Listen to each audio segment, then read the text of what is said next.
Hello મિત્રો, જય માતા જય દ્વારકાધીશ. સ્વાગત છે તમારું ફરીવાર એક અમારા નવા વિડીયોમાં. તો કેમ છો મારા યુટ્યુબ ફેમિલી? મજામાં જ હશો. તો આજે આપણે લઈને આવ્યા છીએ કઠોળમાં મગનું શાક. રેસીપીમાં છે કઠોળમાં મગનું શાક. તો મિત્રો આજે વિડીયો સાથે સંપૂર્ણ માહિતી મળશે તમને આ વિડીયોમાં.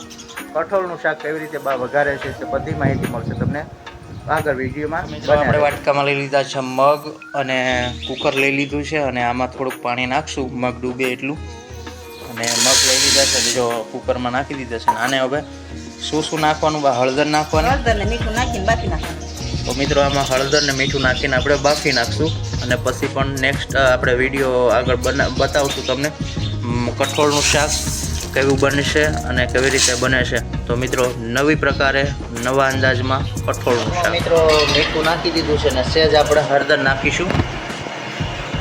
હળદર નાખી દીધી છે અને હવે આટલું જ પાણી લેવાનું છે અને હવે બાફવા મૂકી દઈશું.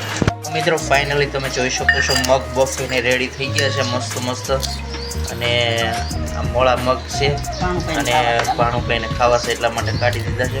બાકી મગ બફાઈ ગયા છે અને આ બાજુ જો મરચાંનું લીલાનું કટિંગ કર્યું છે અને ટામેટાનું કટિંગ કર્યું છે અને આ જો નેચરલ જે મસાલો હોય ધાણા જીરું ને હિંગ ને એ પણ. અને આ બાજુ કુકર મૂકી દીધું છે અને બાએ લઈ લીધી છે કઢી પત્તી એટલે કે મીઠો લીમડો. અને આમાં જો ખાંડેલું મરચું છે અને લસણવાળું મસ્ત. તો આપણે હવે વઘારવાની તેલ આવશે એટલે તૈયારી કરશે ભાઈ. મિત્રો તેલ આવી ગયું છે. હવે આ બાજુ મિત્રો ઘઉંનો લોટ બાંધી નાખ્યો છે અને હવે આમાં બનાવશે રોટલી. અને તમે જોઈ શકો છો આપણે ઇલેક્ટ્રોનિક સગડીનો ઉપયોગ કર્યો છે ભાઈ અને ગેસનો બાટલો ખાલી થઈ ગયો છે એટલા માટે. અને તેલ આવી ગયું છે મસ્ત. મિત્રો રાઈ નાખી છે ને હિંગ નાખી છે, તમે જોઈ શકો છો. હવે નાખશે જીરું, હિંગ વઘાર નાખવાનું.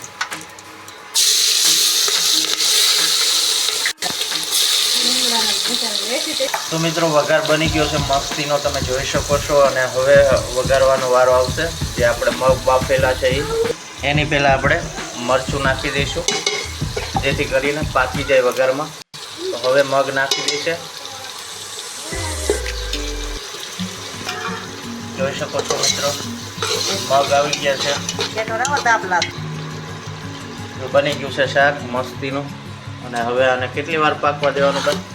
અને કડીક વાર રવા દેવાનું. સડી ગયેલું છે, બફાઈ ગયું એટલે હવે છડવા તો ઓછી વાર દો તો હાલે, પણ મસાલા જે નાખ્યા છે એ થોડાક પાકા થઈ જાય પાકી જાય એટલા માટે થોડીક વાર ચડવા દે છે. મસ્ત રીતે બાએ જો મસ્ત બનાવ્યું છે મગનું શાક. બરોબરનું મિક્સ કરી નાખશે ભાઈ. તમે જોઈ શકો છો શાક બનીને રેડી થઈ ગયું છે. મિત્રો તમે જોઈ શકો જો આ કઠોળનું શાક કર્યું છે મગનું અને એમાં તમને એમ થતું છે કે અલગ અલગ મસાલા નાખ્યા છે, પણ નહીં, તમને બતાવું છું. રાઈ છે, જીરું છે, હિંગ છે અને હળદર છે, આટલા જ મસાલા નાખ્યા છે. અને અહીંયા આપણે ખાયણીમાં મરચું છે, મરચું એટલે લસણવાળું, અને આમાં મીઠું પડ્યું છે, મીઠું નાખ્યું. આટલી જ વસ્તુ નાખી છે અને કઢી પત્તા કોથમરી અને બન્યું છે શાક. તમે લૂકું ખાઈ જાઓ. અને જો તમે વિડીયો જોતા હોય તો જો તમારા મોઢામાં પાણી આવે તો જ હા પડે એવું શાક બનાવ્યું છે ભાઈ મસ્ત.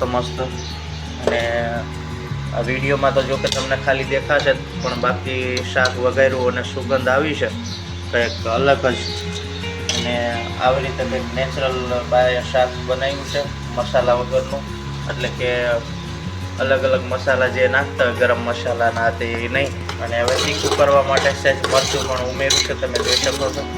અને શાકનો રંગ બદલાણો છે, તમે જુઓ. તમે મસ્ત લાલ રંગ આવી ગયો છે અને શાક બનીને રેડી થતું જાય છે. હવે જુઓ બનીને રેડી થઈ ગયું છે. અને આ બાજુ બાપુજી માટે મોળું શાક કાઢ્યું છે, કેમ કે તીખું શાક ન ખાય એટલા માટે મોળું કાઢ્યું છે.